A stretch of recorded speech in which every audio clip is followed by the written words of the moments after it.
तो चलिए बिना किसी देरी के शुरू करते हैं आज की इस मजेदार चर्चा को। आज हम हरियाणा के गांव खेड़ी जालब की एक ऐसी मशहूर और दिलचस्प घटना का विश्लेषण करेंगे जो आपको हंसाएगी भी और सोचने पर भी मजबूर कर देगी। फोकस रहेगा गांव खेड़ी जालब के राम मेहर, उनकी प्यारी भैंस शकीरा, सुमित की वो अजीबोगरीब म्यूजिक थेरेपी और सबसे अहम भरतू दादा के तजुर्बे की इस शानदार कहानी पर। अब शुरुआत करते हैं एक बहुत ही अजीब सवाल से। जरा सोचिए, क्या एक भैंस को अंग्रेजी गाने सुनाकर ठीक किया जा सकता है? मतलब सुनने में ही ये बात बिल्कुल बेतुकी और अजीब लगती है ना। लेकिन सच मानिए, आज के हमारे इस विश्लेषण का मुख्य आधार ही ये अजीबोगरीब सवाल है। आइए देखते हैं कि आखिर ये पूरा वाकया शुरू कैसे हुआ। तो बढ़ते हैं एक्ट 1 की तरफ, कहानी की शुरुआत और शकीरा की रहस्यमयी उदासी। इस कहानी को समझने के लिए सबसे पहले इसके किरदारों को समझना होगा। यहाँ एक बहुत ही दिलचस्प कल्चरल क्लैश यानी सांस्कृतिक टकराव देखने को मिलता है। एक तरफ है हमारे राम मेहर जी, एकदम ठेठ देहाती इंसान, सुबह शाम ढीला कुर्ता पजामा पहनना, सिर पर खंडवा बांधना और हाथ में हमेशा अपना हुक्का रखना। और दूसरी तरफ है उनके जिगरी दोस्त बलजीत के बेटे सुमित। अब सुमित भाई साहब दिल्ली से पढ़ाई करके गांव लौटे हैं, ब्रांडेड जैकेट पहनते हैं, हाथ में लेटेस्ट आईफोन है और खुद को किसी लंदन रिटर्न से कम नहीं समझते। मतलब एकदम दो अलग अलग दुनिया। तो मामला कुछ यूं है कि राम मेहर जी की सबसे चहेती भैंस, जिसका नाम उन्होंने बड़े ही प्यार से शकीरा रखा है, वो अचानक बीमार पड़ गई। पिछले 2 दिनों से शकीरा ने चारा खाना बिल्कुल बंद कर दिया है। बस अपने खूंटे से बंधी हुई उदास बैठी रहती है और रह रहकर अपना सिर हिलाती रहती है। अब जाहिर सी बात है, राम मेहर अपनी इस प्यारी भैंस की ऐसी हालत देखकर बेहद परेशान है। अब गांव के एक ठेठ इंसान की तरह राम मेहर जी का दिमाग तुरंत एक पारंपरिक कारण की तरफ गया। वो अपने दोस्त बलजीत से हुक्के का कश खींचते हुए अपनी ठेठ हरियाणवी में कहते हैं, रे बलजीत, मेरी शकीरा का जी कोनिया लाग रहा, देख के देश पे किसी की नजर तो ना लाग गई। मतलब उनकी सोच एकदम साफ थी। उन्हें पक्का यकीन था कि शकीरा को किसी की बुरी नजर लग गई है। और फिर आता है एक्ट 2, सुमित का गलत दखल, जहां आधुनिक सोच और देसी समझ आमने सामने होते हैं। यहां से कहानी में ट्विस्ट आता है। सुमित इस नजर लगने वाली बात को बिल्कुल सिरे से खारिज कर देते हैं। भाई साहब अपना आधुनिक ज्ञान लगाते हैं और एक बड़ा ही हास्यास्पद निष्कर्ष निकालते हैं। सुमित का कहना था कि भैंस को कोई नजर वजर नहीं लगी है, बल्कि वो डिप्रेशन में है। जी हां, डिप्रेशन। उन्होंने इस हालत को एनवायरमेंटल चेंज यानी पर्यावरण में बदलाव और मनोवैज्ञानिक तनाव का नाम दे डाला। जरा सोचिए, एक गांव की भैंस और उसे शहरी डिप्रेशन। अब जाहिर है राम मेहर जी के पल्ले तो ये बात बिल्कुल नहीं पड़ी। जब सुमित ने उन्हें सलाह दी कि भैंस को थोड़ी म्यूजिक थेरेपी की जरूरत है, तो राम मेहर जी का जो रिएक्शन था ना, वो कमाल का था। वो बोले, अरे बेटे, ये डिप्रेशन क्या वैसा है, और ये म्यूजिक थेरेपी, भैंस ने रागनी सुनाऊं क्या? मतलब उनके हिसाब से अगर भैंस को संगीत सुनाना ही है तो कोई हरियाणवी लोकगीत या रागनी सुनानी चाहिए ना। लेकिन सुमित कहाँ मानने वाले थे। उन्होंने ठान लिया कि वो अपनी मॉडर्न म्यूजिक थेरेपी देकर ही रहेंगे। तो चलिए देखते हैं उनका इलाज। पहला स्टेप, सुमित अपना एक महंगा सा ब्लूटूथ स्पीकर लाते हैं और उसे शकीरा के बिल्कुल सामने कट्टे पर रख देते हैं। दूसरा स्टेप, वो भैंस का स्ट्रेस कम करने के लिए इन द स्टार्स जैसे धीमे और शांत अंग्रेजी गाने बजाना शुरू करते हैं।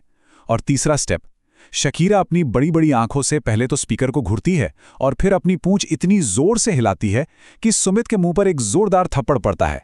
अब यह नज़ारा ऐसा था जिसे देखकर कोई भी अपनी हंसी नहीं रोक पाता। दूर अपनी खाट पर बैठे राम मेहर जी हंसते हंसते लोटपोट हो जाते हैं। वो सुमित को चिढ़ाते हुए कहते हैं कि भाई, तुम्हारी ये म्यूजिक थेरेपी शकीरा को कतई पसंद नहीं आई। उल्टे शकीरा तो इन अंग्रेजी गानों पर अपनी पूंछ से ही अपनी नई तान छेड़ रही है। मतलब मॉडर्न साइंस का ये नुस्खा एकदम सुपर फ्लॉप। इस मजेदार किस्से के बीच में आइए एक पल के लिए रुकते हैं और उस अहम सवाल पर वापस आते हैं। तो क्या शकीरा सच में डिप्रेशन का शिकार थी? अगर उसे नजर भी नहीं लगी थी और वो डिप्रेशन में भी नहीं थी, तो फिर आखिर उसे हुआ क्या था? वो चारा क्यों नहीं खा रही थी? चलिए चलते हैं एक्ट 3 की तरफ। भरतू दादा का असली इलाज और देसी तजुर्बे की एंट्री। तभी वहां गांव के एक बहुत ही सम्मानित बुजुर्ग भरतू दादा आ जाते हैं। हाथ में लाठी और कंधे पर अंगोछा, एकदम क्लासिक देसी अंदाज। भरतू दादा इस पूरे तमाशे को देखकर पहले तो जोर से ठहाका मारकर हंसते हैं, लेकिन बात सिर्फ हंसी मजाक पर नहीं रुकती। वो आगे बढ़ते हैं, शकीरा की पीठ पर बड़े प्यार से हाथ फेरते हैं और असल समस्या को पकड़ने की कोशिश करते हैं। और यहीं पर आता है भरतू दादा की पैनी नजर का कमाल। उन्होंने भैंस का मुंह खोला, तुरंत बीमारी पकड़ ली और क्या बोले पता है? रे राममेर, थारे इस लंदन रिटर्न बालक ने तो डिप्रेशन दिखे से, पर मन्ना तो शकीरा के जाड़ में फंसा हुआ बाजरे का डंठल दिख रहा से। मतलब सारी की सारी मॉडर्न थ्योरी बस इस एक लाइन में धरी की धरे रह गई। भरतू दादा का इलाज बहुत ही सीधा, सिंपल और सटीक था। कोई मशीन नहीं, कोई गाना बजाना नहीं। उन्होंने चुपचाप अपनी जेब से एक साफ कपड़ा निकाला, बड़े ही आराम से शकीरा के मुंह में हाथ डाला और उस सख्त बाजरे के डंठल को बाहर खींच लिया। और चमत्कार देखिए, जैसे ही वो डंठल बाहर निकला, शकीरा को तुरंत राहत मिल गई और उसने उसी वक्त नान में रखा हरा चारा खाना शुरू कर दिया। Problem solved. और यही है हमारा आखिरी हिस्सा, तजुर्बे की जीत, जहां देसी समझ काम आती है। अपनी शकीरा को वापस मजे से चारा खाते देख राममेहर जी की जान में जान आ जाती है। वो सुमित के कंधे पर हाथ रखते हैं और बड़े ही गर्व के साथ कहते हैं, मारे गांव की भैंस अंग्रेजी डिप्रेशन नहीं, देसी तकलीफ समझे से। बीमारी का इलाज ब्लूटूथ के स्पीकर में नहीं, बुजुर्गों के तजुर्बे में हुए से। ये लाइन अपने आप में ग्रामीण ज्ञान और सालों के अनुभव का एक बहुत बड़ा सम्मान है। खैर, इस पूरी घटना का अंत बड़ा ही सुखद होता है। सुमित भी अपनी बात पर अड़े नहीं रहते, बल्कि अपनी गलती मानकर हंस पड़ते हैं।